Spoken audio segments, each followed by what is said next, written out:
दिव्यांशु जी बिहार से। श्री हरिवंश महाराज जी, क्षमा प्रार्थी एवं निराश हूँ क्योंकि प्रमाद, आलस्य आदि विकारों को नहीं त्याग पा रहा हूँ। महाराज जी, इनको लगता है कि सब कुछ पहले से तय है, सब कुछ मतलब सब कुछ, भगवत प्राप्ति भी। नहीं, तुम्हारे कहने से थोड़ी तय है प्रारब्ध। प्रारब्ध है दो प्रकार का, पुण्य और पाप। परिणाम है उसका सुख और दुख, बस। इसके बाद क्रियमाण है, आप क्या करते हो ये आपके ऊपर है। ये आलसियों की तरह नहीं बैठ जाया जाता कि हमारे भाग्य में दैव दैव आलसी पुकारा, ऐसे नहीं। पुरुषार्थ करने के लिए मनुष्य जन्म मिला है। सब कुछ तय के अनुसार पशु पक्षी हरी योनियां चलती हैं, मनुष्य नहीं। मनुष्य नया कर्म करके अपने प्रारब्ध को बदल कर अपने भाग्य को मिटा करके भगवत प्राप्ति करता है। अगर केवल भाग्य के अनुसार हो तो केवल दो ही हैं भाग्य में, सुख और दुख, पाप और पुण्य के फल, बस।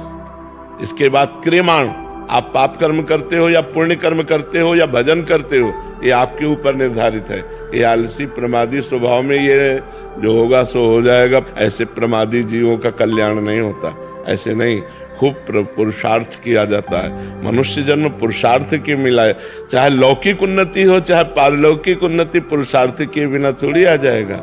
पुरुषार्थ करना चाहिए। जी, आलस्य के वक्त मतलब बुद्धि ऐसी कोई ज्ञान की बात ढूंढती है जिससे शरीर का राग थोड़ा कम हो जाए। नाम जप करो, कुछ ढूंढने की जरूरत नहीं, सब उत्पन्न हो जाएंगे।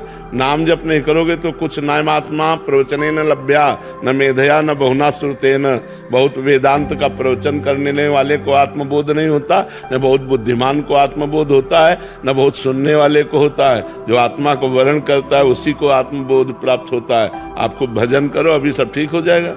महाराज जी, जैसे गीता जी में लिखते हैं कि अहंकार विमूढ़ आत्मा करता हमिति मन्यते, और दूसरा उसी के बाद है गुणानुगुणेषु कुछ, तो उसको गुणानुगुण वर्तेन, ये सिद्ध पुरुष की स्थिति है, ऐसे ना जोड़ो। गुणानुगुण वर्तेन मनुष्या पार्थ सर्वसा, ये सिद्ध पुरुष की स्थिति। वो देख रहा है गुणों में गुण बरत रहे हो, अपने को अलग देख रहा है।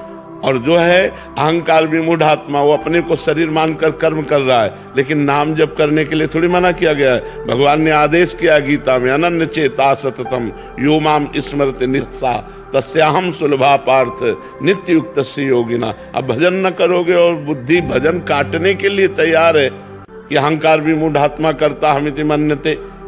यही तो मनुष्य की दुर्दशा है कि वो गुरुजनों के वाक्यों को, शास्त्र के वाक्यों को पकड़ता नहीं। हम कह रहे कुछ मत करो, शरीर से जो चेष्टाएं, घर परिवार की, व्यापार, नौकरी, किसानी, वो करो और राधा राधा जपो, देखो सब ठीक हो जाता है कि नहीं हो जाता। कृष्ण कृष्ण जपो, राम राम जप करो, देखो अभी आनंद आ जाएगा। बिना भगवान का नाम जप किए प्रमादी स्थिति में पड़े रहने से थोड़ी होता है। नाम जप करना पड़ता है, उसमें डटना पड़ता है। जब हम वर्ष 2 वर्ष अभ्यास करते हैं तो धीरे धीरे हमारी रुचि बढ़ने लगती है नाम में। सातु दीर्घ काल निरंतर सत्कार सेवितो दृढ़ भूमि। दीर्घ काल तक निरंतर अभ्यास किया जाए तो नाम हमारे हृदय में दृढ़ता पूर्वक चलने लगता है। महाराज जी, जैसे एक उदाहरण आता है कि मैंने आपका सत्संग सुना और श्री नवल नागरी बाबा ने सुना, उनमें इतना ज्यादा परिवर्तन हुआ, मुझमें थोड़ा कम हुआ। और घोर तमोगुणी कोई पुरुष सुने तो उसमें बहुत कम परिवर्तन हुआ। मुझे ऐसा लगता है कि जिसमें जितना सतोगुण है उसी हिसाब से उसका परिवर्तन होगा। तो फिर लगता है हम सतोगुण बढ़ाएं, हम सात्विक भोजन पावें, सात्विक शास्त्रों का स्वाध्याय करें, सात्विक क्रियाएं करें, सात्विक लोगों से मिलें तो हमारा सतोगुण बढ़ जाएगा। हम राजसिक लोगों से मिलेंगे तो राजसिक, तमोगुणी में से में तमोगुणी। अब इनका संग किससे रहा? जब ये ड्यूटी करके आते तो 2-3 दिन हमारे संग घूमते, और अब फिर ये हुआ कि जब छुट्टी हुई तो 10-10 दिन हमारे संग, और फिर परिणाम ये हुआ कि नौकरी छूट गई, हमारे संग ही रह गए। तो जैसा करो संग वैसा चढ़ता है रंग। अब 2 मिनट आप सत्संग सुनो, इसके बाद जाके संसारिक रंग चढ़ा लो। तो अपने को चाहिए कि अगर हम सत्मार्ग में चलना चाहते हैं तो हमको वैसा संग का रंग चढ़ाना होगा। हम एक बात केवल पकड़ा रहे तुम्हें, राधा राधा राधा, सब बात भूल जाओ, सब चतुरता भूल जाओ, राधा राधा राधा। फिर देखो तुम्हारे कदम परमार्थ में कैसे दौड़ते हैं। नाम जपना शुरू, नाम जपने में मन को लगाओ। वारी मथे घत होए बरु सिकताते बरु तेल, बिनु हरि भजन न भवतरी या सिद्धांत पेल। जो सिद्ध हैं वो भी भजन करते हैं, जो साधक हैं वो सिद्ध होने के लिए भजन करते हैं। अब देखो सनकादि सिद्ध हैं, हरिशरणम हरिशरणम हरिशरणम। भगवान शिव बोध स्वरूप हैं, लेकिन वो भी अस कई जपन लगे हरिनामा। भगवान का नाम जप करते हैं तो साधक भी नाम जप करता है और सिद्ध भी जप करते हैं। सिद्ध आनंद में नाम जप करते हैं, साधक आनंद प्राप्ति के लिए नाम जप करता है। तो नाम जप में लगो, हमारी सबसे प्रार्थना है। सब सर्व मंगलकारी भगवान का नाम है, कलयुग केवल नाम आधारा, सुमिर सुमिर नर उतरे पारा। हरे नामयु हरे नामयु हरे नामयु केवलम कलौ नास्ते नास्ते नास्ते गति अन्यथा, और कोई गति नहीं है, केवल नाम है, केवल नाम है, केवल नाम। नाम जप करो खूब। और भाग्य तो है ही है, आप वृंदावन की रज लगाए हो, वृंदावन आए हो, श्री राधिका कृपा बिनु सबके मनन गम। महारानी की कृपा न होती तो आप वृंदावन नहीं आ सकते, हमारे पास नहीं बैठ सकते, आप भगवत चर्चा नहीं सुन सकते। तो भाग्य तो आपके बड़े है ही हैं, लेकिन आप भाग्य के सहारे बैठने वाले प्रमादी मत बनो, आप कर्तव्यशील बनो, पुरुषार्थ करो।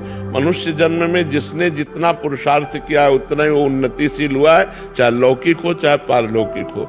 सफलता और असफलता प्रारब्ध के अधीन है, लेकिन हम बार बार प्रयास करेंगे तो हर बार असफलता ही थोड़ी मिलेगी, कभी न कभी सफलता हमें प्राप्त हो जाएगी। पुरुषों की स्थिति का श्लोक है वो, मैं उसको मतलब नहीं पढ़ के क्या करोगे, सुनाने लगोगे और क्या करोगे, दूसरों को सुनाओगे, अपने अंदर तो स्थिति आएगी नहीं, है नहीं। तो अगर हम नाम जब शुरू करेंगे तो आपके अंदर स्थिति आ जाएगी। नाम भजन से स्थिति आएगी, पढ़ने लिखने से स्थिति नहीं आती। कभी कभी लगता है कि हम सिद्ध हो गए या फिर ऐसा। बड़े बड़े सिद्धों को माया परिचय दे देती कि तुम कितने सिद्ध हो। बहुत शिव विरंचिका मोहई को है बपुरान, अस जिय जानि भजी मायापति भगवान। ज्ञानी नाम चेतांश देवी भगवती हिस्सा, बलादा कृष्ण मोहाय महामाया प्रेक्षति। इसलिए सिद्ध ना बने, साधक बने तो ज्यादा अच्छा रहेगा। और जीवन भर हमने सिद्धों को देखा, वो साधक ही बने रहे। जो वास्तविक सिद्ध रहे हैं वो कभी ऐसा अनुभव नहीं करा है कि हम सिद्ध हैं। वो दिन भर अपनी दिनचर्या में ही लगे रहे, भजन में ही लगे रहे। गुरुदेव भगवान, परिवार में जैसे कोई एक नाम जप करता है, पूजा पाठ करता है, तो उसका फल पूरे परिवार को मिल सकता है? अगर भोजन आप पाओगे तो सबका पेट भर जाएगा क्या? हाँ, भगवत प्राप्ति हो जाएगी तो 21 पीढ़ियां तर जाएंगी। यदि भगवत साक्षात्कार हो गया तो फिर 21 पीढ़ियां तर जाएंगी। हमारी सरकारी व्यवस्था है, ये भागवतिक व्यवस्था है कि यदि आप ब्रह्म प्राप्त हो गए तो आपकी 21 पीढ़ियां तर जाएंगी। जो 14 आगे की 7 पीछे की, तो 21 पीढ़ियां तर जाएंगी। लेकिन ऐसा नहीं कि हम भजन करें, हमारे पूरे परिवार का भजन नहीं, पूरे परिवार को भजन करना चाहिए। अपने ज्ञान से अपना उद्धार होता है, वो ज्ञान अगर आप मान लो तो आपका उद्धार हो जाएगा। तो अपने भजन से अपने हृदय को शीतलता प्राप्त होगी, लेकिन आपके हृदय को शीतलता प्रदान करने के लिए आपको भजन करना पड़ेगा। अगर भजन नहीं करोगे तो शीतलता प्राप्त नहीं होगी। भजन स्वयं कर कर जीव को अपना उद्धार करना चाहिए।